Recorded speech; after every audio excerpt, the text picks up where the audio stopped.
There's a version of you that only exists in private, no captions, no filters, no audience. And if you've ever scrolled past someone's page and thought, wait, do they even have a life? I never see anything personal from them. That's not an accident. That's not because their life is boring. It's because somewhere along the way, they made a decision, quiet, maybe without even realizing it, a decision to protect something. And today, we're going to talk about what that decision actually is. Why some people go completely silent about their real life while everyone else is out here narrating their breakfast.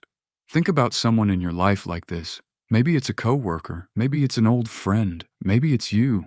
They post sometimes, a meme, a repost, maybe a picture of their dog, but you couldn't tell me who they're dating. You don't know if they got the promotion. You have no idea they went through a breakup last year. You found out 3 months late from someone else almost by accident, and your first instinct might be to think something's wrong with that.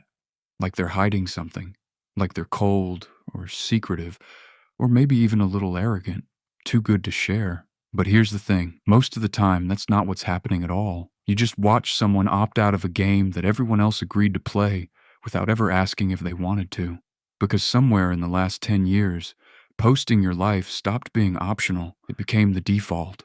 If you don't share the relationship, the vacation, the milestone, people notice the silence. They read into it. Why didn't you post anything for your anniversary? You didn't say happy birthday to your mom online? Silence became suspicious. And that's exactly why the people who stay quiet are more interesting than they look. So let's actually get into it. What's going on in someone's head when they choose to keep their life offline?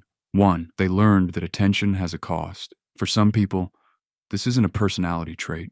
It's a lesson, and usually it was expensive to learn.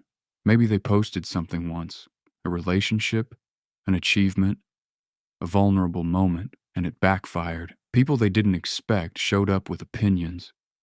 An ex saw it and used it against them. A family member brought it up at dinner in the worst possible way. A coworker screenshotted it, and in that moment, something clicked. Sharing isn't just expression, it's exposure. Once you've been burned by that, your brain does what brains do. It protects you from it happening again. You start asking a question before you post anything. Who could use this against me?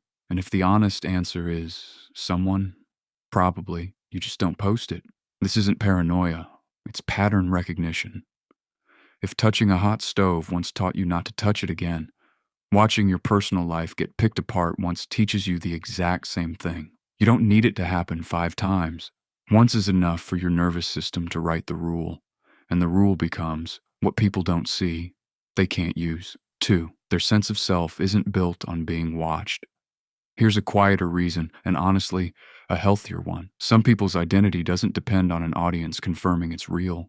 Think about it this way. For a lot of us, an experience doesn't feel fully done until it's been witnessed. You go somewhere beautiful, and some part of your brain is already thinking about the photo.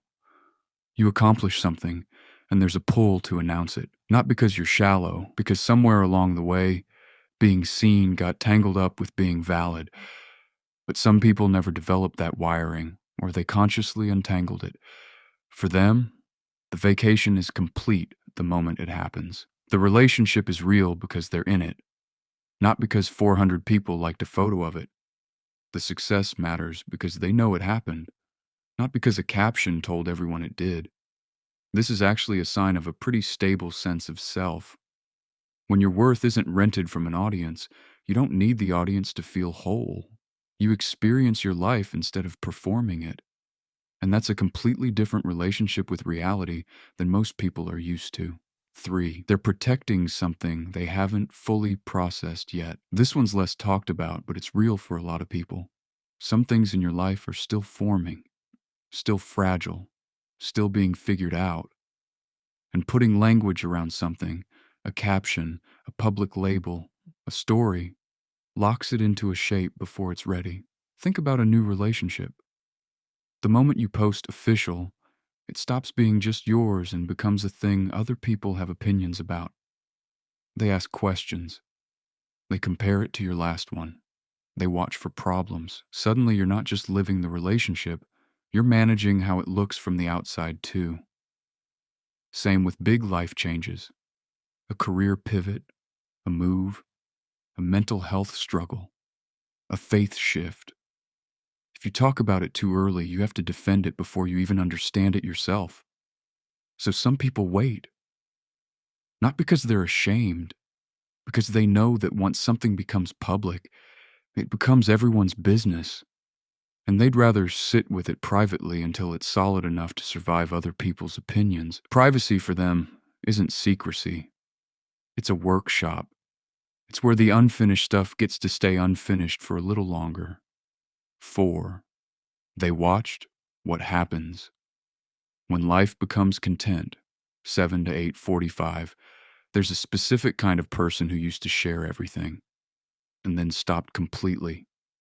And if you look closely, it's usually because they noticed something uncomfortable about themselves. They noticed they'd started living for the post. The vacation stopped being about the vacation and started being about getting the shot. The relationship milestone started feeling less like a memory and more like material. Even hard moments, grief, stress, doubt, started getting quietly evaluated for how relatable they'd be if shared. That's a strange thing to catch yourself doing, and for a lot of people, catching it once is enough to make them stop entirely. Because once you realize your brain has started treating your real life like footage for an audience, you can't unsee it.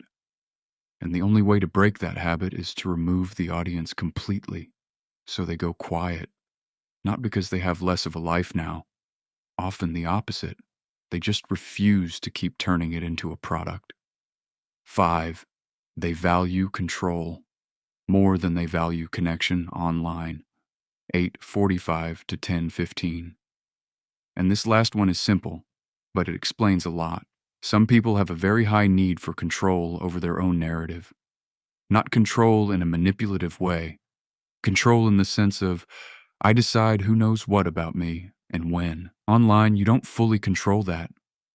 Once something's posted, it can be screenshotted, reshared, taken out of context, saved forever. You lose the ability to decide who sees it and how they interpret it. For someone who values control, that's genuinely uncomfortable, even if nothing bad ever actually happens. So instead, they keep the control the old-fashioned way. They tell people things face to face or in a private message to the specific person who should know, not to an algorithm that decides who sees it next. It's slower, it's smaller, but it's entirely theirs. Here's the part most people miss, though. It's easy to romanticize this, to say private people are just healthier, more secure, more evolved than everyone posting their lives. But that's not always true either. Sometimes silence isn't peace. Sometimes it's avoidance wearing a calm face. Some people don't post their life because they're protecting it. And some people don't post their life because they're disconnected from it. From other people, from their own feelings, from wanting to be known at all. There's a difference between, I don't need external validation, and I've quietly given up on being close to anyone. So the real question isn't, should you post more or less? It's this. Is your privacy a boundary, or is it a wall? A boundary lets people in on your terms. A wall keeps everyone out, including the people who genuinely want to know you. Only you know which one you've built. So whether you're the private one, or you're close to someone who is, here's what actually helps. If you're the private one, you don't owe anyone a public version of your life. That's true. But make sure you're not using privacy as a way to avoid real intimacy with the people who've earned it. Being close to someone in person, actually telling them what's going on with you, is not the same thing as posting. Don't let I don't share online quietly become I don't share, period. If you love someone who's private, stop reading their silence as rejection. It's usually not about you. Instead of asking why they never post about you or your life together, ask about their life directly. Private people often open up more in conversation than they ever would in a caption. You just have to be someone they trust enough to talk to, not someone waiting to be tagged. And for both, Here's the one habit worth building. Before you decide to share or not share something, ask yourself one honest question. Am I protecting this, or am I hiding from something? That single question will tell you almost everything you need to know about whether your privacy is healthy or whether it's quietly costing you connection. At the end of the day, you don't have to explain your life to people who only get a front row seat because they follow you.